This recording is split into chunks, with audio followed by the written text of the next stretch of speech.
Everyone rejected the obese black woman until the lonely billionaire said, "I'll marry her." She was laughed at, mocked, and humiliated in front of a crowd. But when the world turned its back, one man with everything stepped forward and shocked them all with a vow no one expected. What began as a moment of compassion quickly spirals into something far more explosive.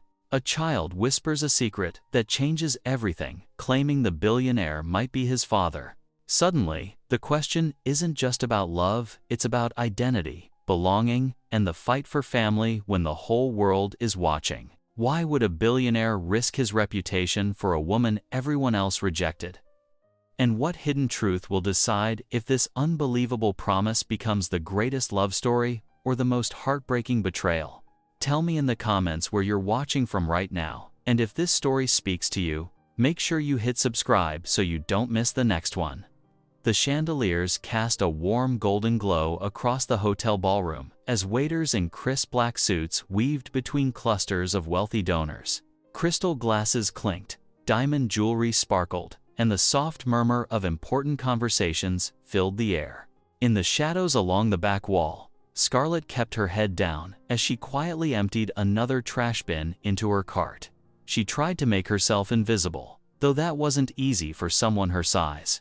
Her practical janitor's uniform stood out starkly against the sea of designer evening wear. Scarlett focused on her breathing, on getting through her shift without drawing attention. Just a few more bins to go. "Oh, my God. Is that really you?" A shrill voice cut through the elegant atmosphere like nails on a chalkboard. Scarlett's stomach dropped as she recognized that voice. She looked up to see Talia Bryant, former friend turned social media influencer, stalking toward her in sky-high heels and a skin-tight red dress. Talia's perfectly made-up face wore an expression of gleeful malice. "Everyone, look who I found." Talia grabbed Scarlett's arm, manicured nails digging in. "This is perfect for my next makeover video series." "Please don't," Scarlett whispered, but Talia was already dragging her toward the stage. Scarlett's legs moved woodenly, her cheeks burning as heads turned to stare. "Ladies and gentlemen," Talia announced into the microphone, her phone held high to record. "Remember my viral From Drab to Fab series? Well, I just found the perfect candidate for my most dramatic transformation yet." Cruel laughter rippled through the crowd. Scarlett stood frozen under the harsh spotlight, her uniform damp with nervous sweat. She wanted to run, but her feet felt cemented to the stage. "I mean, just look at her," Talia continued, circling Scarlett like a shark. "The baggy uniform, the desperate need for a good diet plan. This is going to be my biggest challenge yet." More laughter. Someone whistled. Scarlett stared at her sensible work shoes, willing herself not to cry as Talia continued listing everything wrong with her appearance. The phone's camera light felt like it was burning into her skin. In the front row, Eli Harrison watched with growing horror. He sat rigid in his chair, hands gripping the armrests, as his gaze moved between Scarlett's humiliated expression and Talia's cruel smile. The other guests either laughed along or looked away uncomfortably, but no one moved to help. Something in Eli snapped. Without conscious thought, he pushed back his chair and strode toward the stage. His usual social awkwardness disappeared in the face of such blatant cruelty. "Excuse me," he said firmly, stepping between Talia and Scarlett. He gently took Scarlett's arm. "I believe this lady has work to do." A shocked hush fell over the ballroom. Phones appeared everywhere, recording the moment when billionaire Eli Harrison walked the janitor off stage, leaving a gaping Talia behind them. The crowd's whispers grew to a steady buzz of speculation and surprise. The cool night air hit Scarlett's face as she stepped outside the hotel, grateful to escape the humiliation inside. Her hands still trembled slightly as she adjusted her uniform jacket. "Please, let me give you a ride home," Eli said, his voice gentle but firm. A sleek black luxury car idled nearby, its chauffeur standing at attention. Scarlett shook her head. "That's really not necessary, Mr. Harrison. I insist." Eli waved off his chauffeur, surprising both the driver and Scarlett. "But if you don't mind, I'd prefer to take my own vehicle." He gestured toward an older model pickup truck, parked in the far corner of the lot. "I find it more comfortable." Scarlett hesitated, studying his earnest expression. There was something trustworthy in his awkward sincerity. After the night's events, her feet ached at the thought of waiting for the bus. "Thank you," she finally said. The truck's interior smelled of leather and coffee. As they drove through the city's neon-lit streets, Eli kept his eyes on the road, giving Scarlett space to collect herself. "I work 3 jobs," Scarlett found herself saying into the comfortable silence. "The night cleaning shift at the hotel, morning hours at a nursing home, and I care for my cousin's little boy, Micah." Eli nodded, navigating through a yellow light. "That sounds demanding." "It is, but Micah's worth every minute." Her voice softened. "He's 7 years old and the sweetest child you'll ever meet. His mom, she's going through some things. He needs stability right now." "Children often do," Eli replied quietly, and something in his tone made Scarlett glance at him. Following her directions, they pulled up to her apartment building. A small face appeared in a ground-floor window, then vanished. Moments later, the front door cracked open, and Micah peeked out, wrapped in his favorite train print blanket. A small cough shook his thin shoulders. "Aunt Scarlett," he called, then stopped short when he saw Eli. His eyes went wide. "You're the train man." Eli looked confused until Micah disappeared inside and returned, clutching a magazine. "See, you were holding the big blue engine in the picture." A smile transformed Eli's serious face. "That was at the Railway Museum opening. Do you like trains, Micah?" The boy nodded enthusiastically, then held up a small toy locomotive. "This one's broken though. The coupler won't stay on anymore." To Scarlett's surprise, Eli knelt down on the worn welcome mat, taking the toy carefully in his hands. "May I?" From his pocket, he produced a small multi-tool. With practiced movements, he adjusted the tiny metal coupling, testing it gently. "There," he said, handing it back to Micah. "Try it now." Micah's face lit up as the coupler clicked perfectly into place with another car. "It works!" He launched into an excited explanation about his whole train collection, while Eli listened with genuine interest. Scarlett watched in amazement as this billionaire, still in his expensive suit, knelt on her doorstep, fixing a child's toy with such care.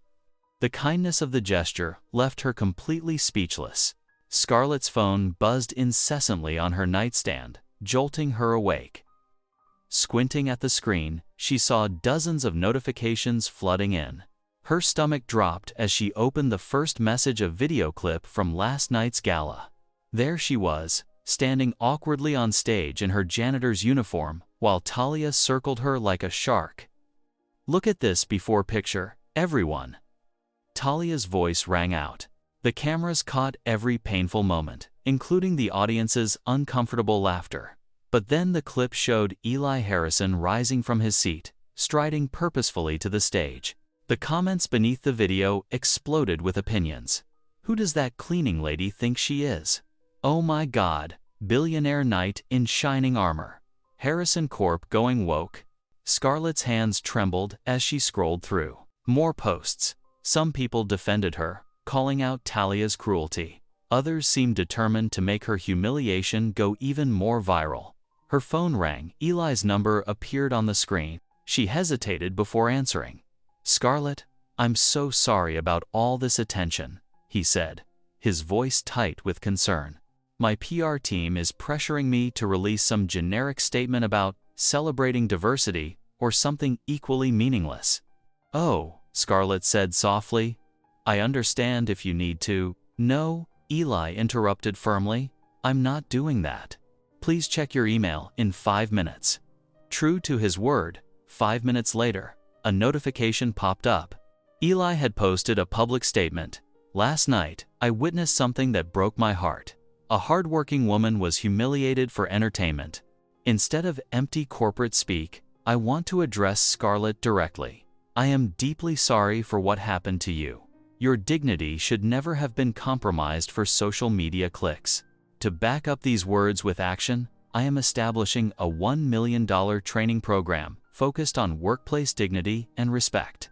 This isn't about PR, it's about doing what's right. Scarlett read it 3 times, touched by his direct honesty. That Sunday, she almost skipped church, but Micah insisted on going. As she slipped into their usual pew, she felt the stares and whispers. Several women approached with casserole dishes and painfully sympathetic smiles. "Oh honey," they cooed. "We saw what happened." But then Mrs. Cole's firm voice cut through the whispers. "Stand up straight, child," she said, taking Scarlett's arm. "You've got nothing to be ashamed of. That young man showed real character, standing up for you." "He did," Scarlett admitted. "Actually, he asked if he could attend service with us next Sunday." Mrs. Cole's eyes twinkled. "Did he now? Well, isn't that interesting?" "I'm not sure if I should say yes." Scarlett hesitated. "Child," Mrs. Cole said firmly. "When God opens a door, you walk through it with your head high. Tell that man he's welcome in God's house." After service, Scarlett took out her phone and typed a simple message to Eli. "We'd love to have you join us next Sunday." Sunday morning sunlight streamed through the stained glass windows of New Hope Baptist Church. Eli Harrison sat in the last pew, tugging nervously at his plain blue cotton shirt. He'd deliberately chosen simple jeans and casual wear, not wanting to draw attention. Still, a few heads turned to study the unfamiliar face in their midst. Up front, the choir filed in wearing royal purple robes. Eli spotted Scarlett among them, her face serene as she took her place in the alto section. During the opening hymn, her soft voice blended with the others, but her eyes occasionally darted to where he Saturday. Deacon Isaiah Hughes stepped up to deliver the morning message. Today, he began in his rich baritone.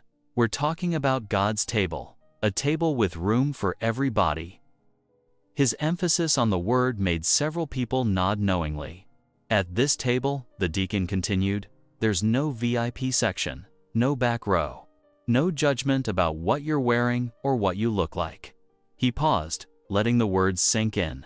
"Every single person is worthy of a seat." Eli found himself blinking back unexpected tears. He hadn't realized how hungry he was for this message of unconditional welcome. After the final hymn, Scarlett made her way to Eli's pew. "I'm glad you came," she said warmly. "Thank you for inviting me," he replied, voice still thick with emotion. She led him to where Mrs. Cole stood chatting with Deacon Isaiah. "This is Eli Harrison," Scarlett introduced. "He's become a friend." "Welcome, young man," Mrs. Cole said, her eyes twinkling. "That was quite a stand you took at that fancy party." "The Lord gives us opportunities to show His love," Deacon Isaiah added, shaking Eli's hand firmly. "You didn't waste yours." They moved to the fellowship hall, where coffee and donuts were being served. Eli found himself relaxing as they discussed everything from Mrs. Cole's famous peach cobbler to Deacon Isaiah's vintage car restoration hobby. The peaceful moment shattered when they stepped outside. Talia Bryant stood, waiting with her phone camera raised. "Eli, Scarlett, give us a statement about your budding romance," she called out, advancing toward them.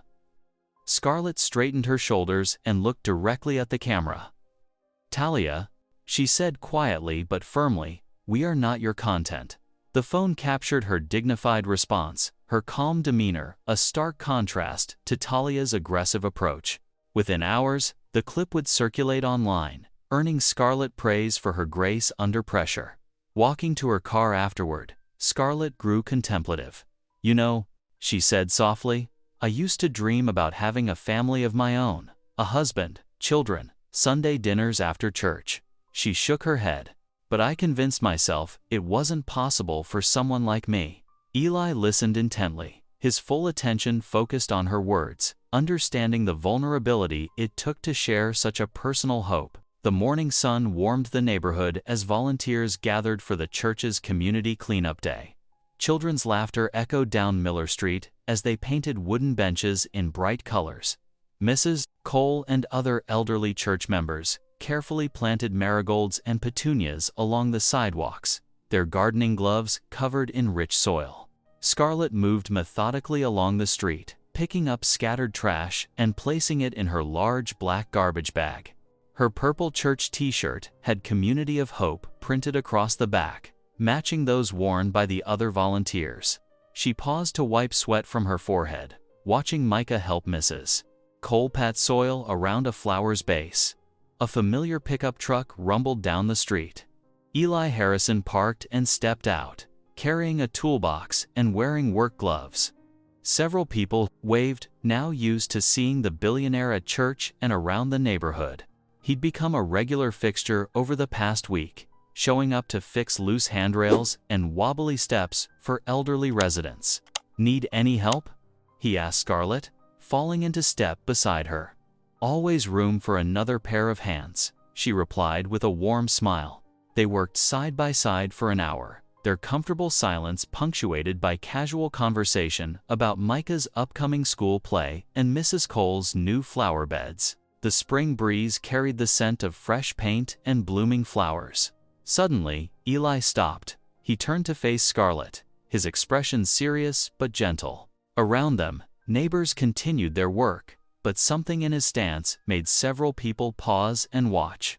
"Scarlett," he said, his voice carrying clearly in the quiet street, "these past weeks have shown me what really matters in life. Not wealth or status, but connection and purpose." He took a deep breath. "Let me stand with you with my name, my home, my life. Scarlett, I'll marry you, if you'll let me." Gasps rippled through the gathered crowd. Mrs. Cole's hand flew to her mouth, and Deacon Isaiah's eyebrows shot up. Someone dropped a paintbrush with a clatter. Scarlett stood frozen, her garbage bag slipping from nerveless fingers.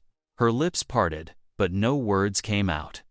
She stared at Eli, overwhelmed by the sincerity in his eyes and the magnitude of his offer. The silence stretched out, broken only by the distant sound of children playing. Eli waited patiently, his calm presence anchoring the moment.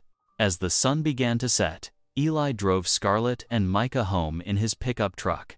The interior lights cast a soft glow over their faces as they traveled through the darkening streets. None of them had mentioned the proposal since it happened, each lost in their own thoughts. From the back seat, Micah's small voice suddenly broke the silence. "Mommy says you're my daddy," he whispered to Eli. Scarlett's head snapped toward Eli, her eyes wide with shock. The words hung in the air between them as the truck continued its journey through the quiet evening. Steam rose from the kettle as Scarlett pulled 2 worn mugs from her kitchen cabinet.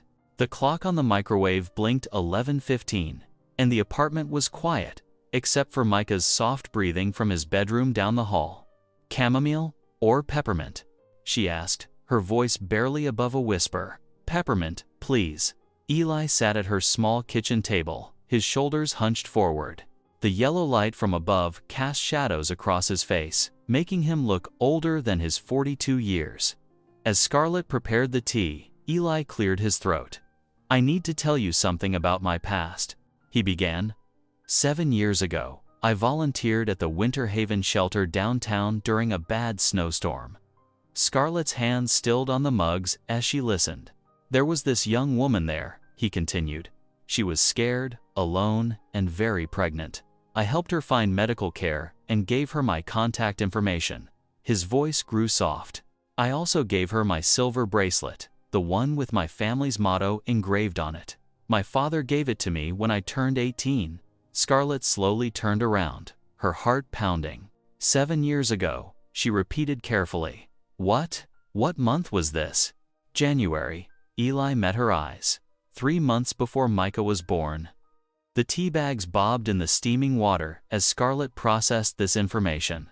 She thought of her cousin, Micah's mother, who had never revealed the father's identity before passing away 2 years ago.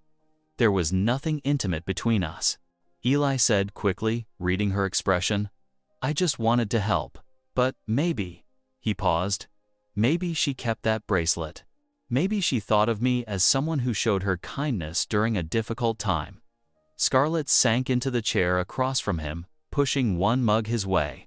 "We need to know for sure," she said finally. "A DNA test would tell us if you're really his father." "I've already called my doctor," Eli replied. "He can do it discreetly, no media involvement." Scarlett wrapped her hands around her warm mug, thinking of the little boy sleeping down the hall. What if you are his father? What if you're not? Either way. She blinked back tears. "I don't want his heart broken." "Neither do I," Eli said softly. Scarlett stood, needing to check on Micah. She found him curled up with his favorite train, peaceful in sleep. Kneeling beside his bed, she whispered a prayer. "Lord, please let the truth be what's best for him, whatever that truth might be." When she returned to the kitchen, she found Eli standing by the window, looking out at the city lights. He turned as she entered, and their eyes met across the small apartment. The weight of possibility hung between them, heavy with hope and fear. Morning sunlight streamed through the car windows as Eli's pickup truck rumbled down the street. Micah bounced in his booster seat, clutching his Superman lunchbox, while Scarlett adjusted his collar one last time. "Did you know?" Eli said, glancing in the rearview mirror at Micah. "That today is pancake day in the cafeteria?" "Really?" Micah's eyes widened. "The ones with the smiley faces?" "That's right, buddy. Made with real maple syrup, not that fake stuff." Scarlett smiled, watching their easy interaction. "Just don't fill up on syrup alone, okay?" After dropping Micah at school, they tackled the day's errands together. At the grocery store, Eli pushed the cart while Scarlett taught him her method for picking the best dried beans. "These will stretch your dollar further than canned ones," she explained, showing him how to sort through them for stones. Back at her apartment, Scarlett demonstrated her family's rice and beans recipe. Eli watched intently as she measured seasonings into the pot. "My mama always said cooking is about patience," she said, stirring slowly. "You can't rush good food." Later that afternoon, they accompanied Mrs. Cole to her doctor's appointment. In the waiting room, the elderly woman gave them both a knowing look. "Well, isn't this cozy?" she teased. "Like a proper family already." Scarlett blushed, but she couldn't deny how natural it felt when Eli helped Mrs. Cole navigate the hospital corridors, his hand steady under her elbow. Days began to flow into a comfortable routine. Eli would arrive for breakfast, sometimes bringing fresh fruit or warm bread from the bakery.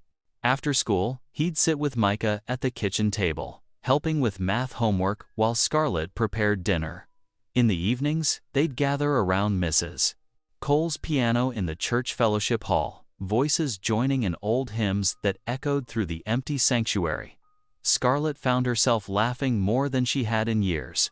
Whether it was at Micah's jokes or Eli's awkward attempts to dance during their impromptu living room concerts, joy seemed to bubble up unexpectedly.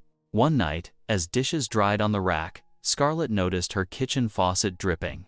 Before she could even mention it, Eli was already pulling tools from the bag he'd started keeping in his truck. She watched him work, his movements careful and precise in the soft kitchen light. His sleeves were rolled up, revealing strong forearms as he tightened the fixture with practiced ease. The sight struck her suddenly, how seamlessly he'd woven himself into their daily life. It wasn't just the big moments or grand gestures anymore. It was this.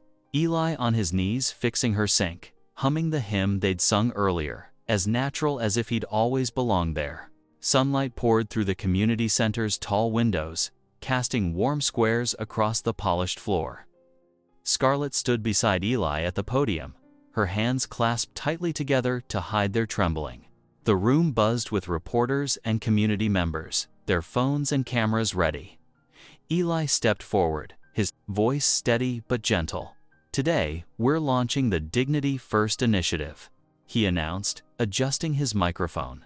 "This program will ensure every custodial and home care worker in our partner companies receives not just a living wage, but comprehensive benefits and professional development opportunities." Camera flashes peppered the room as he continued. "For too long, we've overlooked the people who keep our spaces clean, who care for our elderly and children. That changes today. Scarlett's heart pounded as Eli gestured for her to take the podium. She smoothed her navy blazer, a gift from Mrs. Cole, and faced the crowd. Her voice shook at first, but grew stronger with each word. "I've cleaned floors and emptied trash bins for 15 years, she said. "I've cared for the elderly and watched children. This work isn't just a job, it's a calling. We deserve to do it with dignity." The applause that followed warmed her chest, but later that afternoon, her phone buzzed with notifications. Online trolls had begun their attack. Who does she think she is? Just another charity case.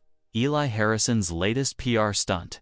But for every cruel comment, there were 3 more supporting her. Local custodians shared their own stories. Home health aides posted photos of themselves in solidarity. The community center's maintenance staff brought her flowers. "Don't read the comments," Eli said softly, placing his hand over her phone. "We're in this together." Those trolls? They've never cleaned a bathroom or changed a bedpan. They don't get a vote.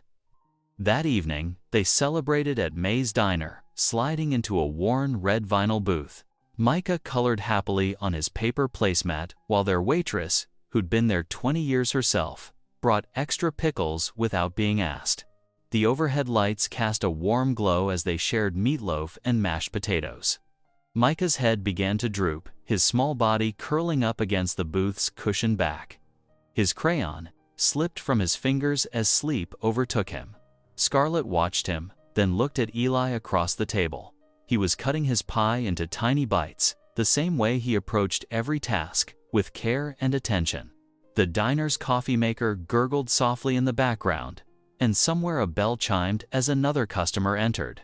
"Maybe this could work," Scarlett whispered, more to herself than to Eli, but he heard her anyway, his eyes meeting hers with quiet hope. The fluorescent lights hummed overhead in the small clinic waiting room, casting a harsh glow on the plain white walls. Scarlett sat between Eli and Micah, her hands fidgeting with the hem of her sweater. The sealed envelope containing the DNA test results lay on the low table before them, looking far too ordinary for something that held such life-changing information. Micah swung his legs back and forth, humming a tune from Sunday school while playing with his favorite toy train. He seemed oblivious to the tension in the room, though occasionally he'd glance up at the adults with questioning eyes. "We should just open it," Eli said softly, his voice steady despite the slight tremor in his hands. Scarlett nodded, reaching for the envelope with fingers that felt numb. The paper crinkled as she broke the seal. Her eyes scanned the medical terminology until they found the conclusion. Her breath caught. "It's negative," she whispered. "You're not." Eli leaned over, reading the results himself. His shoulders slumped slightly, whether from relief or disappointment, Scarlett couldn't tell. The truth sat between them like a physical presence. Eli was not Micah's biological father. Micah looked up from his train, sensing the shift in mood. "What's wrong?" he asked, his small voice filling the quiet room. "Is everybody sad?" Scarlett pulled him close, breathing in the scent of his apple shampoo. "No, baby. We just got some news about family stuff." "About Eli being my daddy?" Micah asked with startling directness. When neither adult immediately responded, his lower lip trembled. "Can you still be my train dad?" he asked Eli, clutching his toy closer. Eli slid from his chair to kneel in front of Micah, his eyes serious but warm. "In a heartbeat," he said without hesitation. "DNA doesn't make a family, Micah. Love does. And I love both you and your mom very much." Scarlett felt something shift in her heart, like a door slowly opening. She watched as Micah threw his arms around Eli's neck, the toy train forgotten on his lap. Later that night, after Micah was tucked into bed, Scarlett and Eli sat on her worn couch in the living room. The lamp cast soft shadows on the walls, and distant traffic created a gentle urban lullaby. "I know I asked before," Eli said, turning to face her, "in front of everyone at the cleanup, but I want to ask again, here in your home, where it's just us." He took her hands in his. "Scarlett, will you marry me?" Not because of DNA or duty, but because I love you. Because I want to build a life with you and Micah. Tears welled in Scarlett's eyes, but this time they came with a smile that lit up her whole face. Yes, she whispered, squeezing his hands. Yes. Scarlett sat in her favorite armchair, wrapped in the soft throw blanket Eli had brought her last week. The morning sun filtered through her apartment windows as she scrolled through her phone, catching up on messages before starting her day. Micah's cartoons played quietly in the background. Her thumb froze mid-scroll. There, taking up her entire screen, was Talia's face in a new video post. The caption made her stomach drop. The truth about Scarlett, a catfish of compassion exposed. With trembling fingers, Scarlett pressed play. Talia's perfectly made-up face filled the frame, her expression a mask of false concern. I hate to be the one to tell you this. Talia's voice dripped with fake sympathy, but we're all being played. Scarlett isn't some poor victim, she's a master manipulator who trapped Eli Harrison for his money. Think about it. First, the viral gala video. Then the church appearance, now a convenient proposal? Wake up, people. Scarlett felt the phone slip from her numb fingers. The video had already gained 50,000 views and was climbing rapidly. The comments section overflowed with speculation and cruel assumptions. Her phone buzzed with an incoming call from Eli. Before she could answer, a news alert popped up that made her blood run cold. Mystery child in Harrison engagement. Sources reveal father's identity as Jerome Carter. Mommy? Micah's voice pulled her from her shock. Are you okay? She forced a smile. Yes, baby. Just grown-up stuff. But her mind raced with memories of Jerome, his broken promises, the nights she'd held Micah through nightmares, the years of silence after he'd walked away. Her phone kept buzzing. This time it was Bradley Stone, Eli's chief operating officer. She answered hesitantly. Miss Williams. Bradley's voice was clipped and professional. I need you to understand the gravity of this situation. These accusations are damaging the company's reputation. I strongly suggest you and Eli take a step back from this arrangement. I never asked for any of this, Scarlett whispered. Nevertheless, here we are. I've advised Eli to what, Bradley? Eli's voice cut in on another line. He must have conferenced in. To abandon the woman I love because of social media drama? This isn't just drama, Eli. The board is concerned. Shareholders are nervous. And now with this Jerome Carter situation, I don't care. Eli's voice was firm. Scarlett, honey, I'm on my way to you. We'll handle this together. After the call ended, Scarlett sat in silence until Micah's cartoon ended. She needed to check the mail before Eli arrived. Walking down to the building's entrance, she opened her mailbox with shaking hands. Among the usual bills and flyers lay a thick official envelope. Her heart seemed to stop as she read the court letterhead. Inside was a summons. Jerome Carter was filing for custody of Micah. The paper trembled in her grip as the morning sun continued to shine, oblivious to how her world had just shattered. Scarlett sat at her kitchen table, the harsh overhead light making the court papers seem even more threatening. Her hands trembled as she spread out the documents, each page heavy with legal terms she barely understood. The blue ink of Jerome's signature stood out starkly against the white paper, making everything feel too real. The gentle click of her apartment door announced Eli's arrival. He'd used the spare key she'd given him last week, and his footsteps were quick but careful as he made his way to the kitchen. One look at Scarlett's face told him everything. I messed up, Eli. Scarlett's voice cracked. I messed up so bad. She pushed a tear-stained document toward him. After my cousin died, I kept Micah. He needed me, and I needed him, but I never. She drew in a shaky breath. I never filed for formal guardianship. Eli pulled a chair close to her, his shoulder touching hers. Why not? Money, at first, Scarlett admitted, twisting a tissue in her hands. Those legal fees, I could barely keep food on the table. Then it was fear. What if they looked at me and decided I wasn't good enough? A single woman, working 2 jobs, living in this tiny apartment. She gestured around the small kitchen. I told myself Micah was safe and loved. That paper didn't matter. But now it does, Eli said softly. Now Jerome wants him back.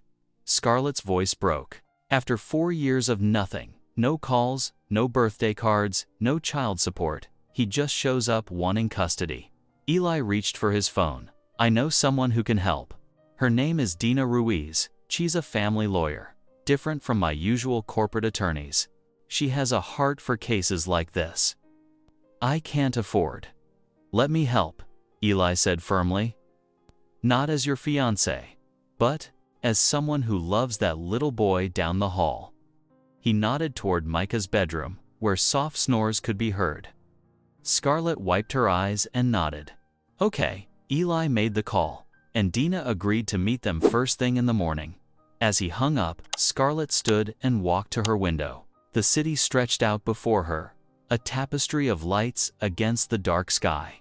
Each light represented a home, a family, a story. Somewhere out there, Jerome Carter was probably looking at these same lights. I need to face him, she said quietly, not with anger or fear, but with truth. About who I am, who Micah is, what these years have meant. She pressed her palm against the cool glass. Even if it means. Her voice caught, but she forced herself to continue, whispering into the night. Lord, if love means letting go, give me strength. The church basement smelled of fresh coffee and old hymnals. Metal folding chairs scraped against linoleum as Scarlett adjusted her seat at one of the well-worn tables. Eli sat close beside her, his steady presence keeping her hands from shaking. Dina Ruiz arranged papers with practiced calm, her professional demeanor softened by the warmth in her eyes. Remember, Dina said quietly, this is about finding common ground, not winning or losing. The basement door creaked open. Jerome Carter stepped in, wearing clean pressed khakis and a button-down shirt that seemed a size too big. His eyes darted around the room before settling on the empty chair across from Scarlett. 9 months of sobriety had cleared his face, but anxiety tightened his shoulders as he approached. Thank you for coming, Dina said, gesturing to the chair. Would you like some coffee? Jerome nodded, and Eli stood to pour him a cup. The silence stretched thin until Jerome wrapped his hands around the warm mug. I've been thinking about what to say, Jerome started, his voice rough, about why I filed those papers. He stared into his coffee. When I saw the news about your engagement, about Micah, I panicked, thought maybe you'd make it official, adopt him, and I'd lose my chance forever. Scarlett's breath caught. I would never. I know that now, Jerome cut in. But back then, all I could see was my son having a new father, a rich one at that, and me being pushed out completely. He pulled a small chip from his pocket, a 9-month sobriety marker. I've been working my program, trying to make things right. But the thought of losing him for good, his voice cracked. Tears spilled down Scarlett's cheeks. I love that boy, like he came from my own body, she whispered. Every scraped knee, every nightmare, every proud moment at school, they're all carved into my heart. But I never wanted to erase you, Jerome. Never wanted to deny him his father. Dina leaned forward. Maybe we can find a middle path. Jerome, you're showing commitment to recovery. Scarlett, you've provided stability and love. What if we worked out a plan for supervised visits? A chance to rebuild trust gradually? Jerome's eyes lit with hope. You'd be willing to try that? For Micah, Scarlett nodded. He deserves to know his father. They spent the next hour working out details. Jerome would start with supervised visits at the church. As trust grew, so would his time with Micah. Eli offered to help fund counseling for both father and son. When they finished, Dina called Mrs. Cole, who had been watching Micah upstairs. The boy's footsteps thundered down the stairs, but he stopped short at the sight of Jerome. Jerome stood slowly, tears in his eyes. Hey, buddy, I'm your dad. Micah looked at Scarlett, who gave him an encouraging nod. He walked forward cautiously, then suddenly rushed into Jerome's arms. The man wrapped his son in a tight embrace, 9 years of absence dissolving in a moment of connection. Scarlett watched them, her heart both aching and full. In Micah's eyes, she saw something new blooming, 20%, hope, bright and fragile as a spring flower. The courthouse hallway stretched long and intimidating, its marble floors echoing with hurried footsteps. Scarlett held Micah's small hand tight, drawing strength from his innocent warmth. Her other hand clutched a worn manila folder filled with carefully gathered documents. Eli Harrison stood protectively close, his usual business suit replaced by a modest dark blue jacket that helped him blend in with the other families waiting their turn. Dina Ruiz reviewed their paperwork one final time, her experienced eyes scanning each page. "Remember?" she said softly, "just speak from your heart. The judge needs to see the real story here." Inside the courtroom, Scarlett's legs trembled as she approached the bench. The judge, a stern-faced woman with kind eyes, looked up from her files. "Your Honor," Scarlett began, her voice barely above a whisper, "I know I made a mistake not filing for guardianship when my cousin passed. I was scared, and—" she took a deep breath. "But every day since then, I've given Micah everything I have. Love, stability, a home where he knows he matters." Eli stepped forward when called, his voice steady. "Your Honor, I'm committed to supporting both families. We've arranged counseling for Jerome, and I've established a trust for Micah's education. This isn't about money, it's about giving a child all the love he deserves." Dina presented letters from the community. Mrs. Cole's testimony spoke of Scarlett's dedication, of nights spent nursing Micah through fevers, of patient homework help and bedtime prayers. Neighbors wrote about playground visits and shared meals, painting a picture of deep roots and genuine care. The judge read each letter carefully before looking up. "This court approves the proposed custody arrangement. Mr. Carter will continue supervised visits, with increasing time as he maintains sobriety. Miss Scarlett will retain primary custody, with Mr. Harrison named as additional guardian upon marriage." Relief flooded Scarlett's body as they left the courthouse. She held Eli's hand tight, watching Micah skip down the stone steps ahead of them, his backpack bouncing with each hop. Exhaustion pulled at her shoulders, but her smile felt as bright as the afternoon Sunday. They had done it. Notive found a way to build something beautiful from broken pieces. The same neighborhood block where Eli had first proposed was transformed into an open-air chapel. White folding chairs lined both sides of the street, creating an aisle between the freshly painted benches they'd all worked on months ago. Sweet potato pies and collard greens simmered in crockpots on front porches, filling the air with home-cooked love. The church choir gathered near Mrs. Cole, their voices rising in warm-up scales that floated through the autumn air. Scarlett stood in Mrs. Cole's living room, smoothing her simple ivory dress, no beads or lace, just flowing fabric that made her feel beautiful. Through the window, she could see neighbors setting up their potluck dishes on long tables. When the music began, Mrs. Cole's rich voice carried "His eye is on the sparrow" across the gathering. Her eyes glistened as she sang, each note wrapped in decades of faith and wisdom. Jerome stood tall and clean-shaven at the front, helping 7-year-old Micah balance the small pillow holding their rings. The boy's face beamed with pride in his new suit. Eli waited under an arch of autumn flowers, looking at Scarlett with wonder as she walked toward him. Their vows were simple but profound, promises of partnership, respect, and unconditional love. When they kissed, the neighborhood erupted in cheers and tossed handfuls of confetti that caught the late afternoon sunlight like falling stars. The aroma of fresh peach cobbler wafted through the spacious kitchen of Scarlett and Eli's new home, mixing with the sounds of children's laughter and adult chatter. 6 months had passed since their wedding day, and today was Micah's birthday celebration. Paper streamers in bright blues and reds decorated the walls, while balloons bobbed gently in the air conditioning's breeze. Micah sat at the head of the dining table, wearing a conductor's hat that Mrs. Cole had found at a thrift store. His eyes grew wide as Eli walked in, carrying a massive wrapped package that took up nearly the entire coffee table. "Is that for me?"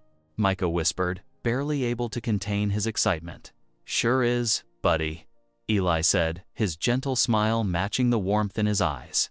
"But first, let's have everyone gather round." Jerome, looking healthy and confident after 15 months of sobriety, stood next to his son. His weekly visits had become a steady source of joy in Micah's life, and watching father and son rebuild their relationship had been beautiful to witness. Eli carefully unwrapped the package, revealing an elaborate model train set complete with mountains, tunnels, and tiny buildings. Micah's squeal of delight echoed through the room as Eli began setting up tracks across the living room floor. "Here, let me show you how to connect these pieces," Jerome said, kneeling beside Micah.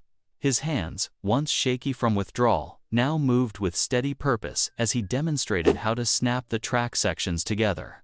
Micah listened intently, his face serious with concentration.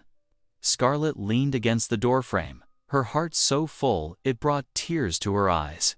The dignity program she and Eli had started had expanded beyond their wildest dreams, now serving workers across the entire city. Her church choir, where she still sang every Sunday, had doubled in size, new members drawn in by the spirit of love and acceptance they'd witnessed.